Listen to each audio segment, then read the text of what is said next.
Joining us now for World Brief and a review of some of the headlines of today's newspapers from around the world is Adefemi Akinsanya.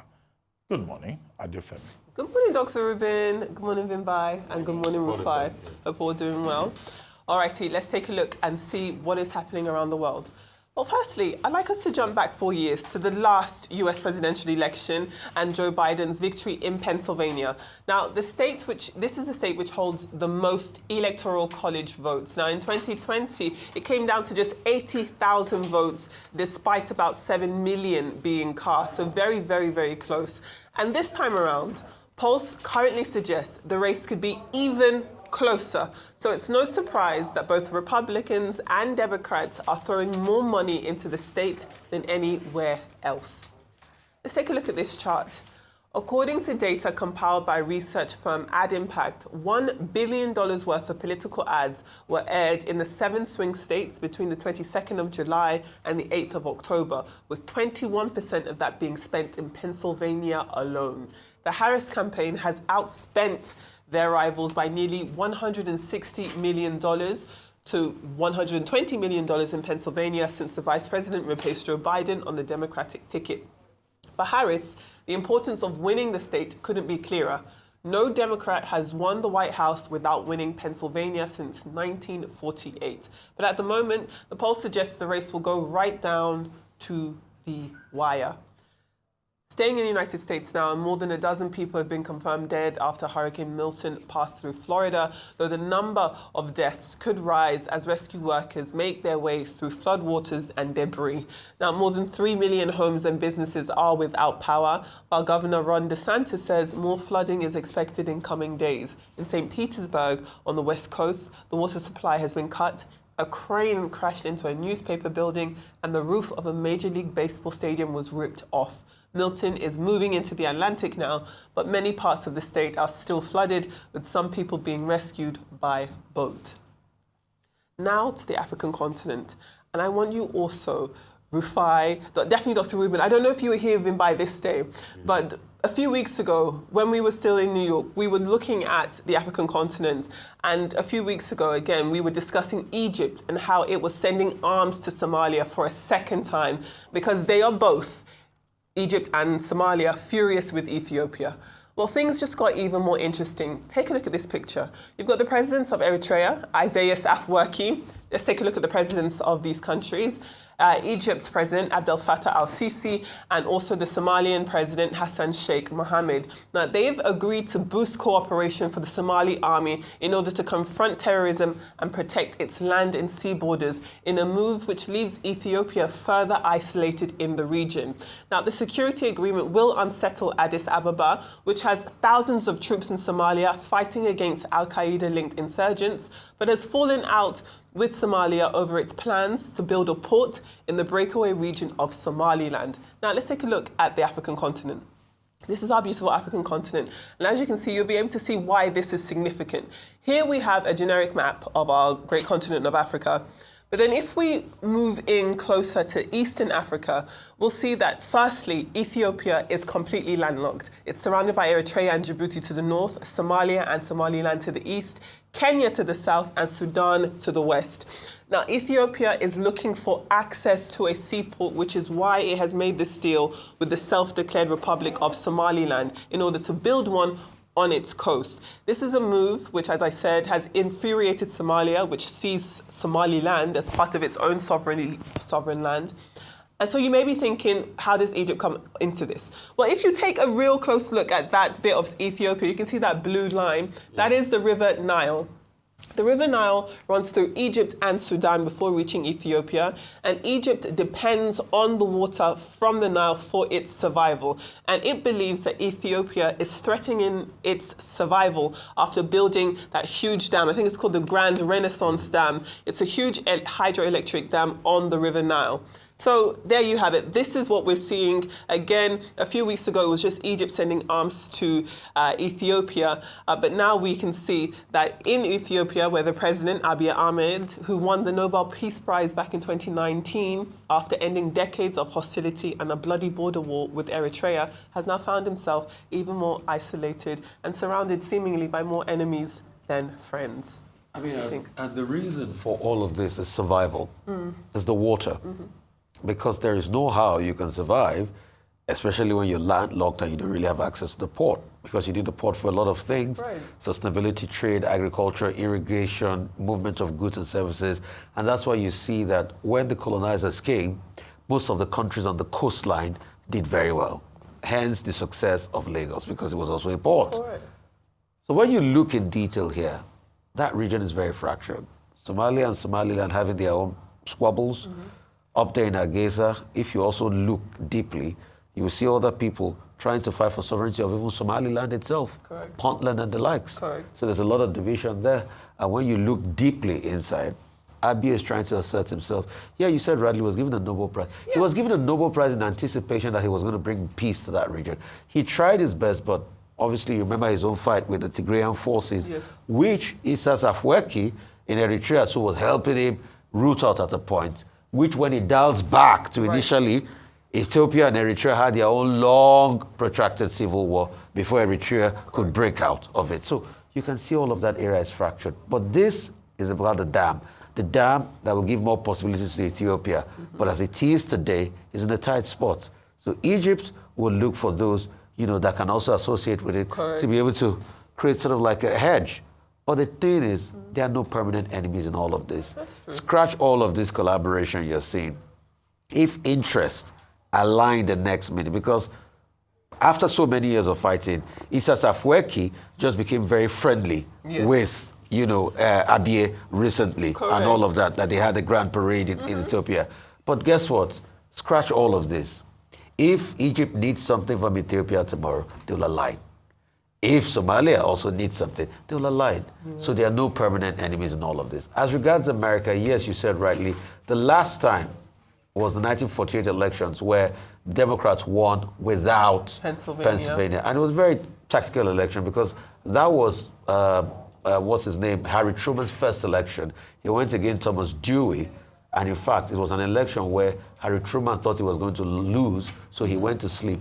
The next morning, in fact, the paper had declared that Truman lost.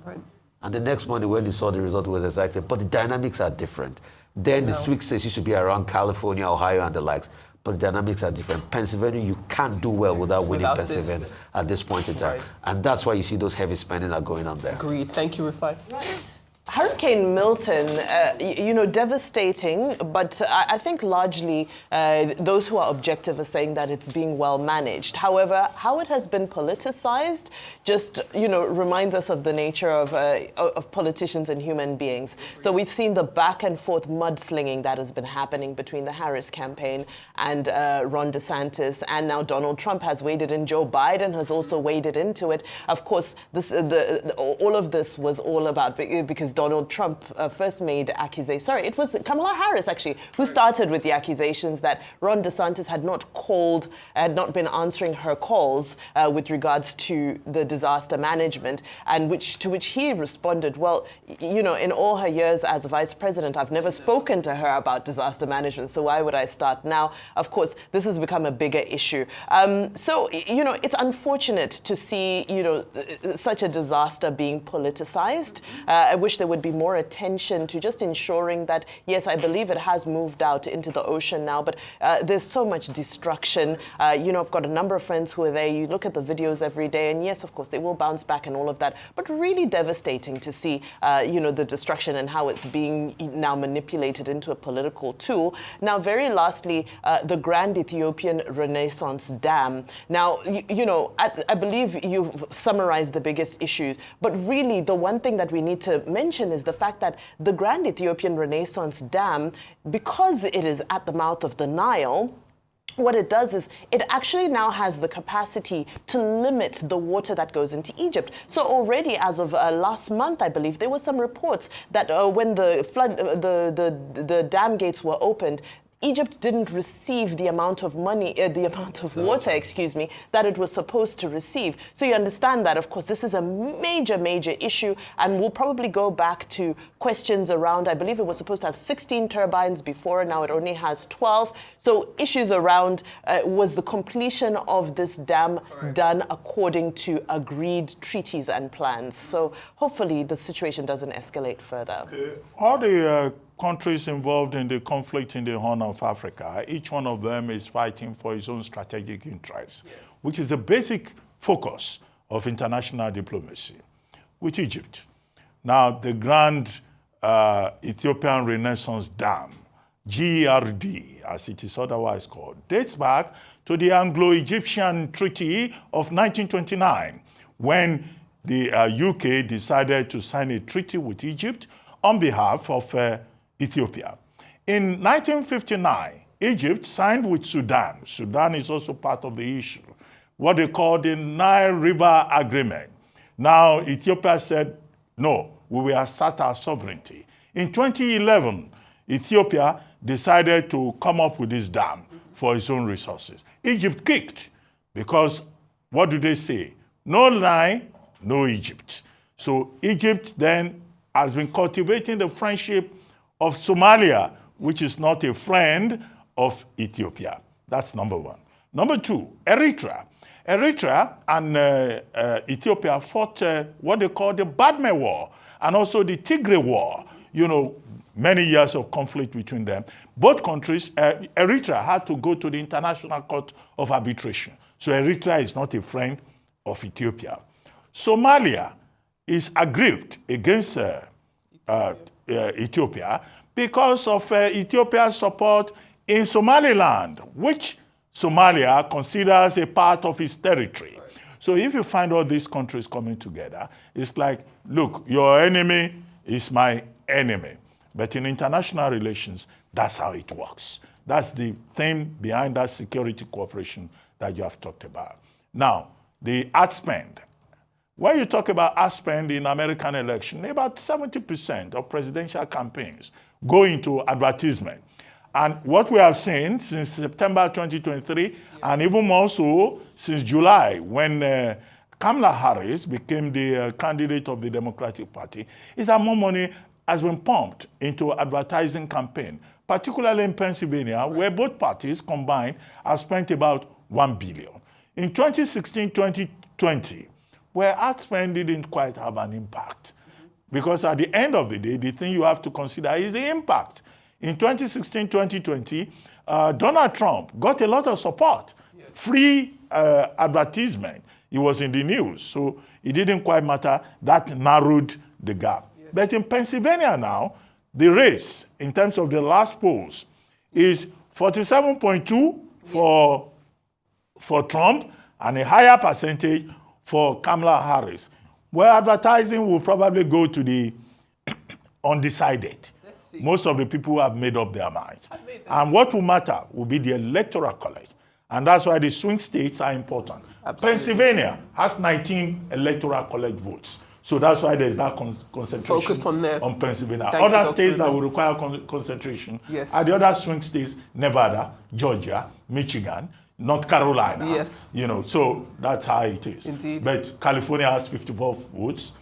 Texas has 48 votes. Sure.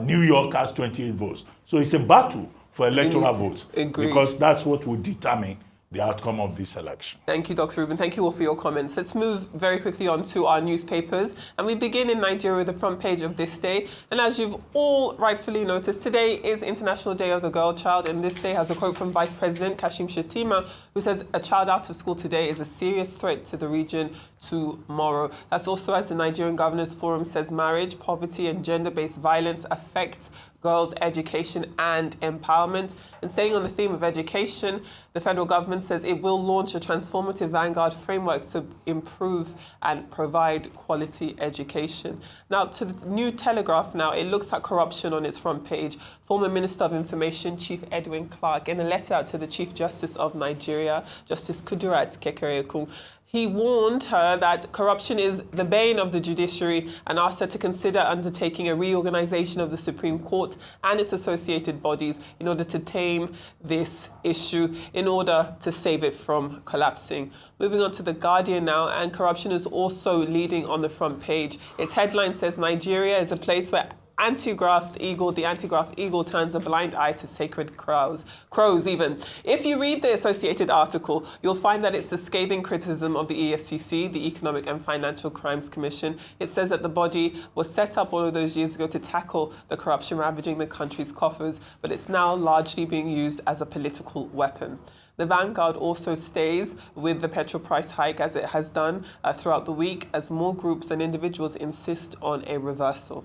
Let's take a look at the Daily Nation of Kenya, and there is still the drama of Deputy President Rigathi Gachagua on the front page of the Daily Nation. This morning's article shares that there was actually a call between Gachagua and President William Ruto. Very short, according to the article, and after that call, Gachagua knew he was on his own. He still has a lifeline, though, in the Senate, and we'll keep an eye on whether or not he is able to save his job.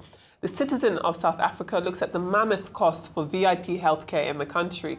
Treatment of the presidential medical units costs the South African taxpayer a whopping 1 million rand every month for each government bigwig. And they are receiving treatments such as for ailments ranging from ingrown toenails to hip replacements in what the DA party calls a culture of blue lighting and red carpeting. And then, to our British newspapers, The Guardian reports that the United Nations says Israel has deliberately fired on its peacekeepers in Lebanon.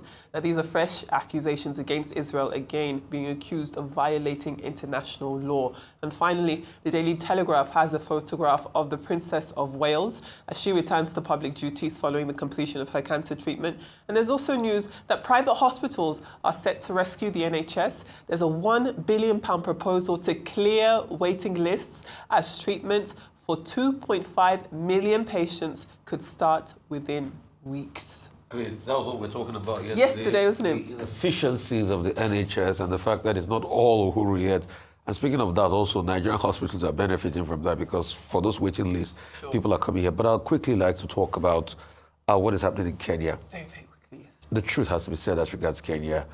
I know Rigathi is gone, yes, as good as gone, because I know the Ruto I know will never forgive him because he betrayed Ruto at a time Ruto needed him the most. But what is most important is, when are the Kenyans going to turn to tame this hegemony of Ruto? I think that's the biggest question, because if he gets away with this, the hegemony of Ruto has begun. And if you know Ruto originally, yes. I mean, he's Danny Arab Moy's boy. Got you. Thank you, Rufai. All right. Thank you all. Very well said. Yeah, unfortunately, seems we're out of time. But thank you so much, Adefemi Akinsanya. Always such a pleasure to interact with you already.